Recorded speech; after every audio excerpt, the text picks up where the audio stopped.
ಭಕ್ತರ ಇಷ್ಟಾರ್ಥವನ್ನು ಈಡೇರಿಸುವುದಕ್ಕೆ ಮತ್ತೆ ಪುನಃ ಬಾರದೆ ಅಲ್ಲೇ ಉಳಿದುಕೊಂಡೆವು. ಆದಷ್ಟು ಬೇಗ ನಮ್ಮ ಪಯಣ ಏನಿದ್ರು ಭೂಲೋಕದತ್ತ ಹೋಗಿ ಬರ್ತೇವೆ.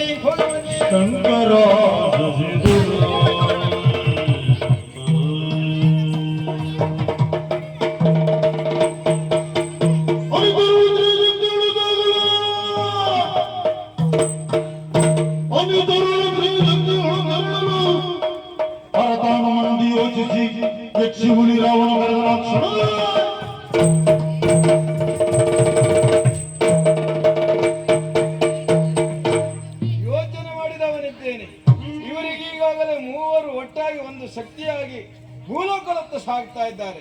ನಾನು ಬರ್ತೇನೆಂತ ಹೇಳಿದ್ದೇನೆ ಹೊರತಾಗಿ ಈಗಲೇ ಹೋಗುವುದಕ್ಕೆ ಸಾಧ್ಯವಿಲ್ಲ. ಹಾಗಾಗಿ ಇವರಿಗೆ ತಿಳಿಯದ ರೀತಿಯಲ್ಲಿ ಇವರ ರಕ್ಷಣೆಗಾಗಿ ಕಳುಹಿಕೊಡಬೇಕಾದದ್ದು ನನ್ನ ಹೊಣೆಗಾರಿಕೆ.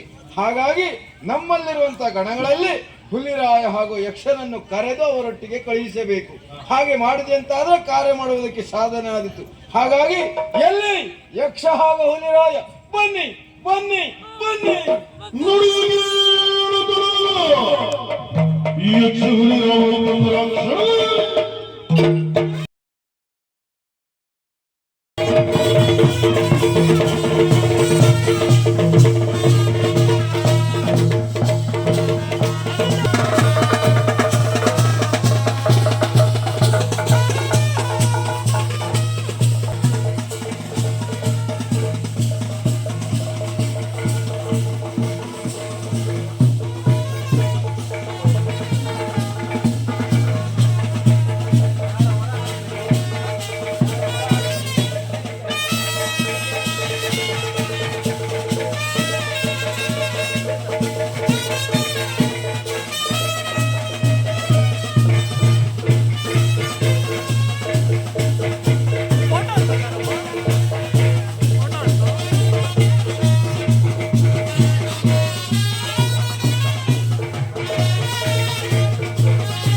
ನನ್ನ ಗುಡಿಯನ್ನು ಕಟ್ಟುವ ಸಂದರ್ಭ ವಿಗ್ರಹವನ್ನು ದೊಡ್ಡ ಕೈತಾರಂತಾದ್ರೆ ಅವನ್ನ ಬಿಡುವಂತ ಅವಶ್ಯಕತೆ ಇಲ್ಲ.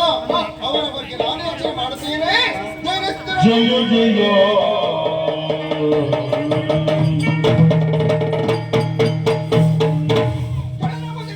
ಹೋಗುವುದು ಯೋಗ್ಯವಲ್ಲ. ಯಾರಲ್ಲಿ ಕ್ಷೇತ್ರಪಾಲ ವೀರಭದ್ರ ಬನ್ನಿ ಬನ್ನಿ ಬನ್ನಿ.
ಒಮ್ಮೆ ಭೂಲೋಕದ ದೃಷ್ಟಿಯಾಗಿಸಿ ನೋಡಿ.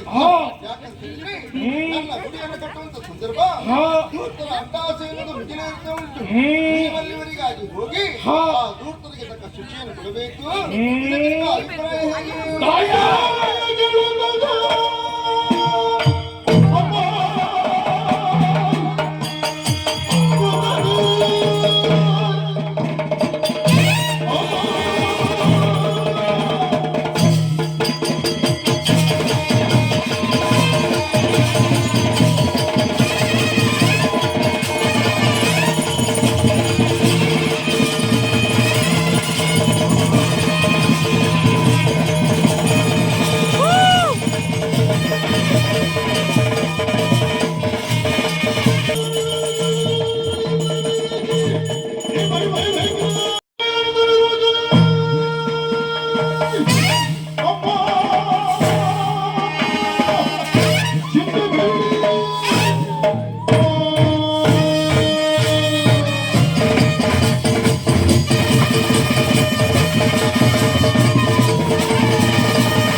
ಆಶೀರ್ವದಿಸಿಕೊಳ್ಳಿ. ಶುಭವಾಗಲಿ, ಹೋಗಿ ಬನ್ನಿ ನಮ್ಮ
ಬಿಡುವರು ನಾವಲ್ಲ. ಸತ್ಯ. ಅವನ ಹಿಂದೆ ಹಿಂಬಾಲಿಸಿ ಹೋಗುವುದು ನಾವು ತರವಲ್ಲ.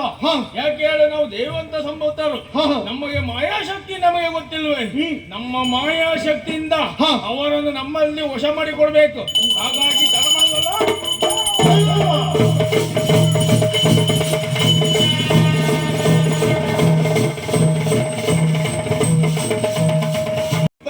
ಮತ್ತೆ ಆ ದೇವಿಯನ್ನೇ ಧ್ಯಾನ. ಜಗನ್ಮಾತೆ ಜಯ ಜಯ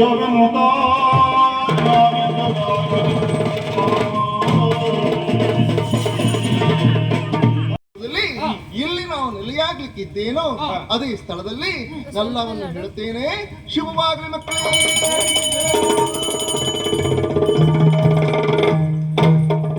ಹೇಳಿದೆಯಲ್ಲ, ತಾಯಿ ಆಡಿದಂತಹ ಮಾತು. ಹಾಗಿದ್ರೆ ಈಗ ಮಾಡಬೇಕಾದದ್ದು ಗುಡಿ ಗೋಪುರಗಳ ನಿರ್ಮಾಣ ಮಾಡಿ ಆ ಮೂಲಕವಾಗಿ ಇಲ್ಲಿಯ ಎಲ್ಲ ವಿಜೃಂಭಣೆಯಿಂದ ಜಾತ್ರೋತ್ಸವವನ್ನು ನಡೆಸಬೇಕಂತಾದ್ರೆ ಇಲ್ಲೇ ನಿಲ್ಲುವುದಲ್ಲ. ಆದಷ್ಟು ಬೇಗನೆ ಅಲ್ಲಿ ಹೋಗಿ ಜಾತ್ರೆಯನ್ನು ಸಡಗರದಿಂದ ನಡೆಸುವುದಕ್ಕಾಗಿ ಆ ಕಡೆ ಹೋಗಿ.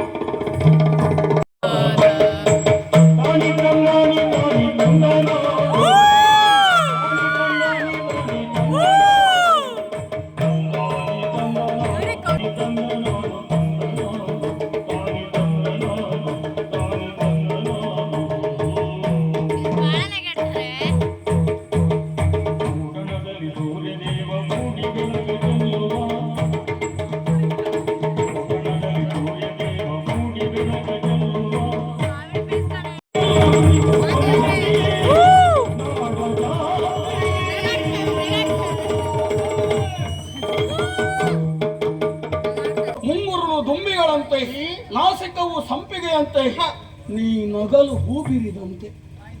ಆದ್ರೆ ಇದು ಕಾಫಿ ಅಂತೆ. ಆದ್ರೆ ಇದು ಕಾಫಿ ಅಂತೆ. ಈ ಕವನ ಕಾಫಿ ಅಂತೆ. ಅಂತ ಉಂಟು. ಹೌದಾ? ನಿನ್ನ ನೋಡಿದ್ರೆ ಪಾಪದವನ ಹಾಗೆ ಕಾಣ್ತಾ ಇದ್ಯಾ, ಒಳ್ಳೆ ರಕ್ಕಸನ ಹಾಗೆ ಕಾಣ್ತಾ ಇದ್ಯಾ. ಹೌದಾ? ಯಾಕೆ ರಕ್ಕಸರ ಬಗ್ಗೆ ಕೇಳಿದ್ದೇನೆ ನಾನು. ಕೆಲವೊಬ್ಬರು ರಕ್ಕಸರಿಗೆ ಬಂದದ್ದೇ ಹೋದಂತಾದ್ರೆ ಹಿಡಿದು ಮುಕ್ಕುವುದಕ್ಕೆ ಮುಂದಾಗ್ತಾರೆ. ನೀನು ಹಾಗೆ ಮಾಡ್ಲಿಲ್ಲ. ನನ್ನ ಪರಿಚಯವನ್ನು ಕೇಳ್ತಾ ಇದ್ದೀಯ. ಪರಿಚಯ ಇಲ್ಲದಿದ್ದವರಲ್ಲಿ ಪರಿಚಯ ಮಾಡಿಕೊಳ್ಳುವುದು ಆಕ್ಷೇಪ ಅಲ್ಲ. ಹಾಗಾಗಿ ಅಲ್ವಾ, ಬೇರೆ ಎಲ್ಲಿ ಒಳಲ್ಲ, ಇಲ್ಲಿಗೆ ಸಮೀಪವಾಗಿರುವಂತಹ ಊರು ಬಾರ್ಕೂರು ಕೇಳಿದ್ದೀಯಾ ಅಂತ. ಇಲ್ಲಿವರೆಗಾಗಿ ಬರುವುದಕ್ಕೆ ಉದ್ದೇಶ ಏನು? ಹೋಗಬೇಕು, ಇಲ್ಲಿಗೆ ಬರ್ಬೇಕಂತ ಬಂದದ್ದಲ್ಲ. ಮತ್ತೆ ಹೋಗುವಂತಹ ಮಾರ್ಗವೇ ಬೇರೆ ಇದೆ. ಇಲ್ಲಿಗೆ ಸಮೀಪವಾಗಿರುವುದು ಉಪ್ಪುಕುಂದ. ಅಲ್ಲಿ ದೇವಿ ದುರ್ಗಾಂಬಿಕೆ ನೆಲೆಯಾಗಿದ್ದಾಳಂತೆ. ಆ ದೇವಿಯನ್ನು ನೋಡ್ಬೇಕು, ಪೂಜಿಸಬೇಕು ಎನ್ನುವುದಾಗಿ ಬಂದವಳು ನಾನಿದ್ದೇನೆ. ಮಾರ್ಗ ಮಧ್ಯದಲ್ಲಿ ಸಿಕ್ಕಿದ್ದೀಯಾ, ಪರಿಚಯ ಕೇಳಿದ್ದೀಯಾ, ನಿನ್ನನ್ನು ಪ್ರಥಮವಾಗಿ ಹೇಳಿದಾಗೆ ನೋಡಿದಾಗೆ ಒಳ್ಳೆಯವನ ಹಾಕಿ ಕಾಣ್ತಾ ಇದ್ದೀಯಾ. ಒಂದ್ ಕೆಲಸ ಮಾಡು, ಹೇಗಿದ್ರು ಇಲ್ಲಿದ್ದೀಯಲ್ವಾ, ನನ್ನನ್ನು ಇಲ್ಲಿಂದ ಉಪ್ಪುಕುಂದದವರೆಗಾಗಿ ಕರೆದುಕೊಂಡು ಹೋಗು. ಅಲ್ಲಿ ಹೋಗಿ ದೇವಸ್ಥಾನದ ಒಳ ಪ್ರವೇಶ ಮಾಡಿ. ಬಹಳ ಉಪ್ಪಿನ ರಾಶಿ ಉಂಟೇನೆ. ಯಾವುದು? ಉಪ್ಪುಕುಂದ ಅದು ಊರಿನ ಹೆಸರು.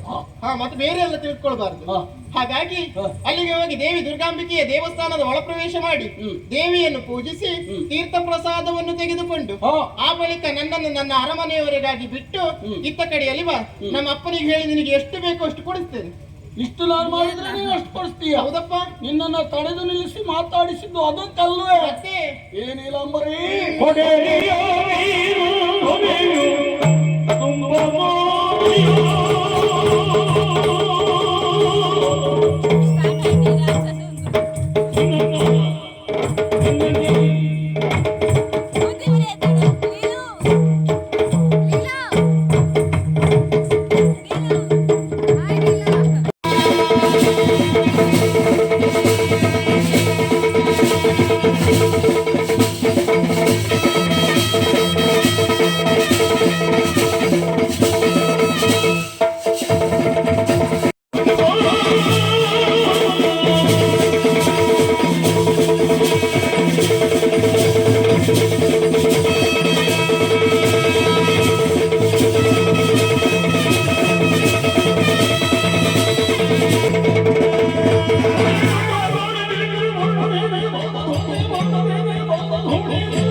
ಬಾರಿಲ್ಲ. ಅಭ್ಯಾಸ ಉಂಟಾ? ಅಭ್ಯಾಸ ಉಂಟಾ ನಿನಗೆ? ಅದಲ್ಲೋ ಅದಲ್ಲೋ ಇಲ್ಲಿ ಬಾ ಅಂದೆ.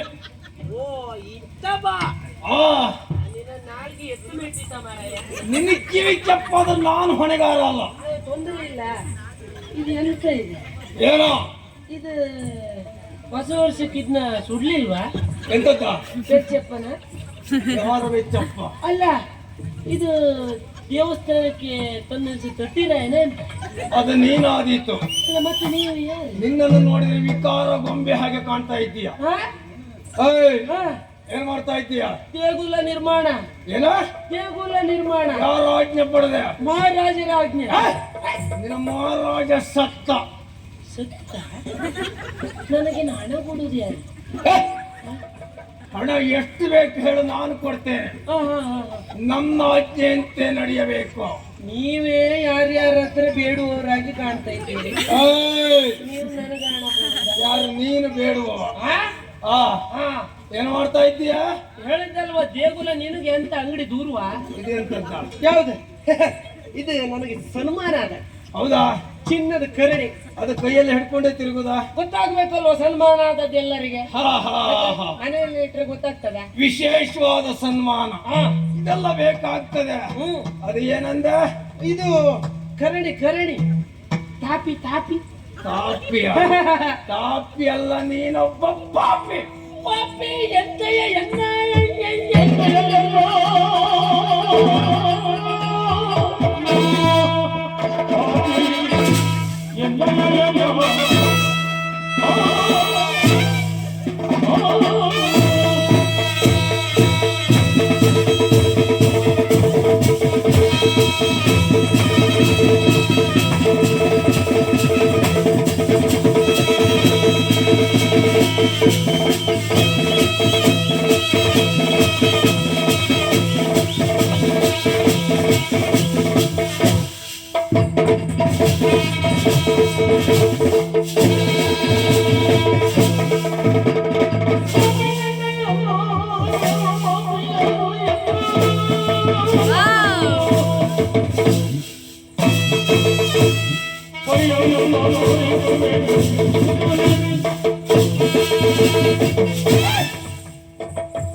ಏನು ನವರಾತ್ರಿಯ ನಿನ್ನದ್ದು ಹುಲಿ ಕುಣಿತೀವೇನ?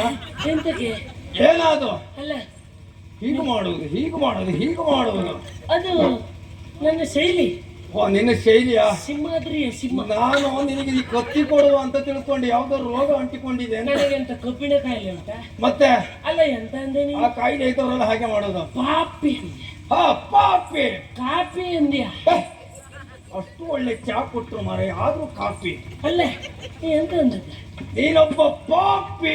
ಏ, ನಾನು ಪಾಪಿ ಅಲ್ಲ. ಮತ್ತೆ ನಾನು ಹಿಡಿದಿರುವುದೇ ತಾಪಿ. ಹಾ ಹಾ ಹಾ. ನೋಡುವುದಕ್ಕೆ ನೀನು ಕುರೂಪಿ. ಅದು ನಿನ್ನದೇ ರೂಪ. ಹಾ? ಹಾ. ಹಾ. ಯಾಕಂದೆ ಪಾಪಿ? ಮತ್ತೆ ಬಣ್ಣ ಹಚ್ಚುವುದೇ ಬೇಡ. ಯಾವುದು? ಅದ್ರ ಇದು ಬಣ್ಣ ಹಚ್ಚಿದ್ದ ಈಗ. ಹಾ.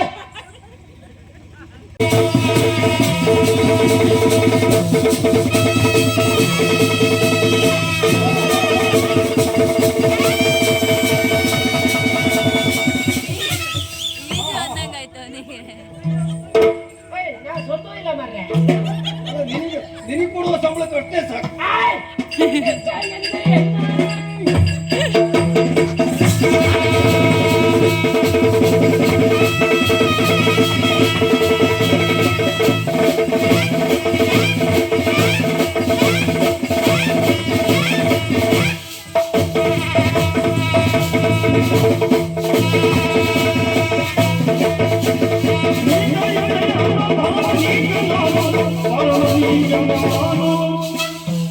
ನಿನಗೆ ಹೇಳಿದ್ದು.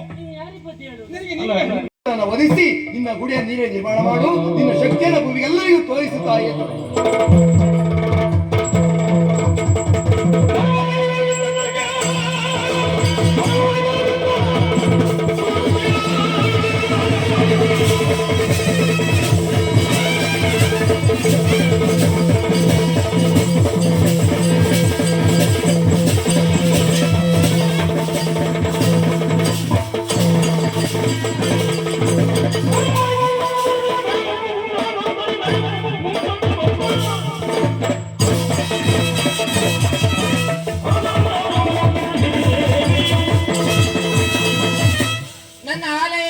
ನನ್ನ ವಧಿಸಿ ನಿನ್ನ ಗುಡಿಯ ನೀರೇ ನಿರ್ಮಾಣ ಮಾಡು, ನಿನ್ನ ಶಕ್ತಿಯನ್ನು ಭೂಮಿಗೆಲ್ಲರಿಗೂ ತೋರಿಸುತ್ತಾ ಎಂದು.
ನಿಮ್ಮ ಪಾಲಿಗೆ ಶುಭವಾಗಲಿ, ಶುಭವಾಗಲಿ, ಶುಭವಾಗಲಿ.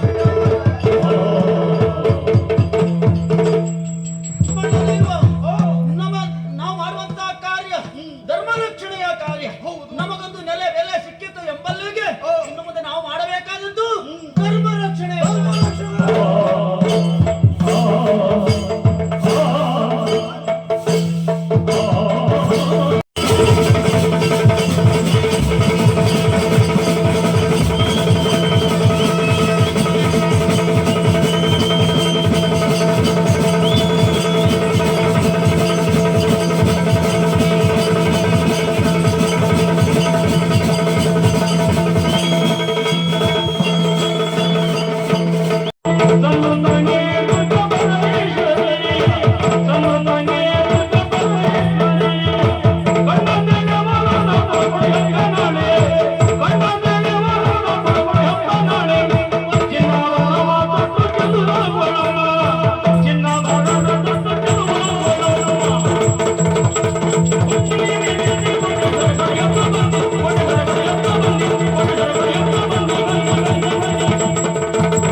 ಅವನನ್ನ ಹನನಾಗಬೇಕು ಅಂತ ಆದ್ರೆ, ಅವನನ್ನ ಅಡ್ಡಿ ಬಿಡಬೇಕು ಅಂತ ಆದ್ರೆ ನಾನೇ ಅಲ್ಲಿವರೆಗಾಗಿ ಹೋಗುವುದು ತರವಲ್ಲ. ನನ್ನ ಮುದ್ದಿನ ಮಗನಿದ್ದಾನೆ ಕಾಲಭೈರವ, ಅವನನ್ನೇ ಕರೆದು ಸಕಲ ಹದನವನ್ನು ವಿತರಿಸಿದಂತೆ ಮಗನೇ ಕಾಲಭೈರವ ಹೀಗೆ ಬಾ.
ಸಿಗಲೆಂದು ಉಪಮನಿ ದುರ್ಗಾವನೆಯುಡಿ ತಾನಾಗಿ ನಿಲ್ಲಿತು ಭಕ್ತರ